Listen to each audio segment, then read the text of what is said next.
왜 우리는 익숙한 슬픔을 반복하는가? 화가 났다.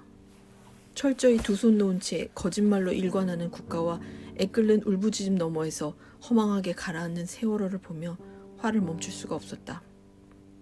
시간이 좀 지나니 이 사회에서 운 좋게 살아남았다는 두려움이 느껴졌다.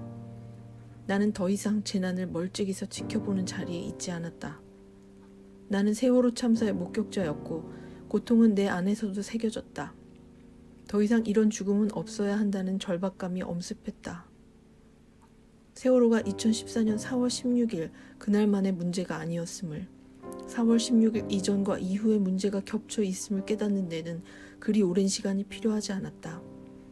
국립재난안전연구원에 따르면 1964년부터 2013년까지 10인 이상이 사망한 대형 재난은 276건이었다. 50년간 2달에 한 건 빈도로 발생한 셈이었다. 피해자 수가 10명이 되지 않는 참사까지 헤아린다면 대한민국은 참사공화국이라는 진단은 결코 과장이 아니다. 도대체 이 수많은 참사가 되풀이되고 있는 이유는 무엇인가? 세월호 전과 후는 달라야 한다는 외침을 구호가 아닌 실현될 약속으로 만들기 위해서는 그동안 우리 사회가 겪어온 참사들을 다시 따져볼 필요가 있었다. 개별 참사에만 한정하지 않고 여러 참사를 함께 모아 살펴볼 때 보이는 것은 다르리라 기대했다. 빠진 목소리를 채우고 익숙한 것들을 다시 비틀어 보면서 참사를 반복하는 사회 구조에 좀 더 깊숙이 다가갈 수 있기를 바랐다. 참사의 원인을 두고 한동안 우리 사회에서는 인재, 안전 불감증 등의 틀에 박힌 분석이 반복됐다. 이러한 말들은 문제에 대한 인식을 단순화하거나 도식화하기 일쑤였다. 대형 재난이라는 명명도 우리의 시야를 가렸다. 통념상 일정 정도 이상의 인적 물적 피해 규모가 있어야 참사로 여겨지는데 참혹함을 그리 정의하는 것이야말로 참혹한 일이다. 사건의 내용, 맥락을 살펴보지 않고 피해 규모만으로 참사의 위치를 가늠하는 사회적 시선은 때론 진실을 은폐하는 도구가 된다. 우리는 대한민국에서 벌어진 7개의 재난을 추적했다. 태안 해병대 캠프 참사 유가족들의 1인 시위와 세월호 대참사가 계기가 되어 참사를 반복하는 국가의 책임을 묻고자 과거의 참사 유가족들이 함께 모여 만든 재난안전가족협의회가 우리의 길잡이가 되어주었다. 1970년 새밑에 발생한 남영호 침몰 사고는 건국 이래 현재까지 우리 연안에서 발생한 최악의 해난사고다. 침몰의 1차 원인은 과적이었다. 최소 319명, 최대 337명이 사망하고 단 12명만이 생존한 참사였건만 우리에겐 낯선 역사다. 하지만 정부가 SOS 타전을 무시하고 사고 발생을 알고도 10시간 넘게 구조에 나서지 않은 사실을 아는 이는 더욱 드물다. 그래서 우리는 남영호를 입체적으로 재구성해 지금 여기로 소환한다. 그리고 남영호가 망각과 부인 속에 깊숙이 봉인될 수밖에 없는가를 파헤친다. 반면 2003년 모든 국민의 시선을 대구로 향하게 한 대구 지하철 화재 참사는 다른 참사에 비해 연구가 다각도로 많이 이루어졌고 언론 보도 또한 많았다. 참사 후 매해 2월 18일 추모제가 열릴 때마다 그리고 또 다른 참사들이 발생할 때마다 대구 지하철 참사는 언론을 통해 복귀되었다. 바로 그 점이 우리가 질문을 던진 지점이었다. 오늘날 대구 지하철은 안전해졌다고 단언할 수 있는가? 그렇지 않다면 그 이유는 무엇인가? 우리가 대구 지하철 참사의 원인을 모르기 때문인가? 알고도 바꿀 수 없었다면 그 이유는 무엇인가? 참사는 안전에 대한 관리 감독만이 아니라 평등함이 부인될 때 일어나기도 한다. 태안 해병대 캠프 참사와 장성 요양병원 참사가 대표적이다. 2013년 7월에 발생한 태안 해병대 캠프 참사를 통해 우리는 왜 학교 주간 체험학습에 참여한 학생들이 주검이 되어 돌아왔는지를 밝히고자 했다. 하지만 취재는 난항을 거듭했고 증언은 이어지지 못했다. 여전히 진상규명을 위해 싸우고 있는 현안이었음에도 말이다. 그 과정에서 우리가 마주한 불편한 진실은 청소년이라는 위치성이었다. 글은 방향을 틀었다. 우리 사회에 만연한 군사주의와 권위주의 문화, 그리고 그 안에서 청소년이 참사를 경험하고 증언한다는 것이 무엇인지가 새로 화두가 되었다. 2014년 5월 장성 요양병원을 삼킨 화재는 환자를 위한 안전시설이나 의료 인력 없이 돈벌이 수단으로 우후죽순 세워진 요양병원 시스템에서 발생했다. 국가는 노인의 돌봄에 대한 인식 없이 사회 서비스를 민영화했고 안전관리 감독도 하지 않았다. 기업의 탐욕과 국가의 무책임이 빚은 참사였다. 그럼에도 진상규명을 요구하는 유가족들은 참사 초기부터 부모 팔아서 먹고 살려고 한다는 비난에 직면해야 했다. 왜 죽은 이에 대한 추모와 산자의 애도는 끊임없이 그 진정성이 의심되고 선별되는가? 안전의 기반인 공공성 확보가 뒷전일 때 누가 희생양이 되는가? 사회적 책임을 되짚기보단 유족을 질책하고 모욕하려 드는 사회에서 우리는 이 질문에 대한 답 또한 찾고 싶었다. 사랑하는 이를 다시 볼 수 없다는 충격과 슬픔에도 불구하고 남겨진 이들에겐 충분한 애도의 시간 또한 허락되지 않는다. 피해자들이 요구하고 싸우지 않으면 참사는 해결해야 될 사건이 되지 않기 때문이다. 2011년 7월 춘천 봉사활동 참사가 일어난 후 1년 동안 인하대학교 희생자 가족들은 참사의 원인 규명부터 재난 피해 조례 제정까지 함께 방향을 잡으며 싸워왔다.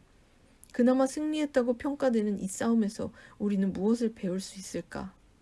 인하대 유족들이 걸어온 싸움의 시간이 우리에게 말하고 싶은 바는 무엇일까? 1999년 6월 소풍길에 나선 23명의 목숨을 앗아간 시랜드 화재 참사가 발생한 뒤 얼마 후 두 건의 백서가 나왔다. 한 건은 경기도가, 또 한 건은 유족회가 발간한 것이다. 하나의 사건을 두고 두 건의 백서는 사실관계뿐만 아니라 사건에 대한 접근 방식과 태도, 참사를 보는 관점에서 커다란 차이를 보인다. 두 건의 백서 모두 진상규명에는 실패했다. 그렇지만 참사에 대한 정부기관과 유가족들의 엇갈림 속에 우리는 참사가 끊임없이 반복되는 이유, 그리고 참사를 막기 위한 어떤 진실의 단초를 찾을 수 있다. 2013년 3월 14일 6명이 죽은 여수산단의 대림 참사를 통해 우리는 재난과 산업재해의 경계가 현실에서 어떻게 맞닿아 있는가에 대해 말하고 싶었다. 대림 참사가 자리한 여수 국가산단에서 일하다 죽은 이는 120여 명. 이 무참한 죽음의 숫자 앞에서도 우리는 공장 담장 안과 밖을 구분하지만 그런 구분은 무의미하다. 여수 산단의 노동자가 죽어갈 때 담장 밖 마을 주민들은 발암물질 섞인 공해와 폭발 위험에 시달린다. 무엇보다 생산자의 안전을 고려하지 않은 기업주가 구매자의 안전을 우선할 리 없다. 하지만 사회는 노동자에게 닥친 참사는 산업재해라는 틀 안에 가두고 노동자의 죽음은 업무에 필연적으로 수반될 수밖에 없는 위험으로 간주한다. 화학물질로 인한 재해는 부차적인 지역의 문제가 되고 산재와 화학물질의 연관성 또한 실종된다. 왜 재난은 이렇게 개별화되는가? 그 구분의 이익은 누가 가져가며 떨어진 재앙은 누구 몫이 되는가?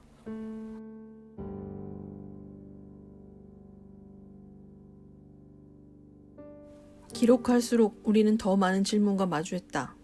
더 많은 참사를 기록하고 싶었다. 하지만 피해자를 찾는 것도 만만치 않았을 뿐더러 찾는다 해도 접근이 불가능했다. 기록하지 못한 많은 사건의 유가족과 생존자들은 입을 다물거나 등을 돌리는 것으로 영혼과 신체에 깊이 각인된 회복 불가능한 상처를 드러냈다. 진실조차 밝힐 수 없는 세상이 새겨 넣은 상처였다. 시유는 물론 기록에도 때가 있음을 우리는 이 책을 만들며 절실히 깨달았다. 2014년 12월 러시아 베링해에서 침몰해 53명이 희생제를 낸 오룡호 참사는 희생자 다수가 이주 노동자란 이유로 기록이 좌절됐다.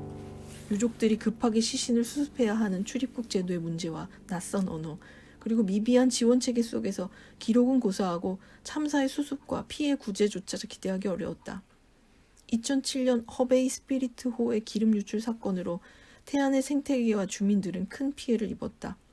참사가 인권을 중심으로 구성되어 왔다는 점에서 자연과 생태계의 관점으로 참사를 재구성하려 했으나 이 역시 여러 한계들 속에서 좌절됐다. 이와 같이 새로운 관점에서 기억하고 기록해야 할 참사들은 무수히 많다. 과거의 참사라 명명했지만 모두 온전히 해결되지 않았다는 점도 강조해야겠다. 어떤 참사는 아직도 진상규명을 다투고 어떤 참사는 추모와 의례를 놓고 십수년째 씨름 중이다. 나아가 참사의 해결은 진상규명과 처벌, 보상과 합의, 의례화의 차원을 넘어선다. 다시는 같은 경로의 죽음이 발생하지 않게 하는 것, 사고와 죽음의 질주를 멈추는 것이다. 그것이 이루어지지 않는다면 모든 참사는 과거라 말할 수 없다. 그런 의미에서 이 책에 실린 모든 기록은 현재 진행형이다. 계속되는 참사만큼이나 반복 제시된 해결 방안 역시 좀 더 유심히 들여다볼 필요가 있다는 것도 덧붙여야겠다. 재난 희생자들을 어떻게 기억할 것인가? 지역의 관점에서 재난을 보는 것이 왜 중요한가? 참사 발생 시마다 대안으로 제시되는 안전교육의 허상과 실상은 무엇인가? 참사를 일으킨 기업과 인허가 감독권을 쥔 정부 책임자에게 형사처벌은 왜 필요한가? 기록 사이사이 배치된 각 분야 전문가들의 조언은 따로 또 같이 모든 참사를 마주하며 되짚어봐야 할 안전사회의 단초들이다. 참사를 둘러싸고 누구는 정의와 단죄를 말하고 누구는 회복과 화해를 이야기하지만 우리는 무엇보다 기억과 기록이 우선되어야 한다고 말하고 싶다. 기억이 기록되지 않는 이상 진실에 닿을 수 없다. 기억과 기록이 가능할 때만, 그래서 진실이 드러날 때만 합당한 치유와 보상, 유사사건의 재발 방지, 용서와 화해를 통한 공동체의 회복이 가능하다고 믿는다. 재난 참사를 기록하는 일은 권력과 구조가 은폐한 재난 참사의 궤적을 그려내는 일이다. 피해자라는 명명 속에 숫자로만 남은 이들의 삶을 우리처럼 울고 웃었던 사람들의 이야기로 복원하는 일이다.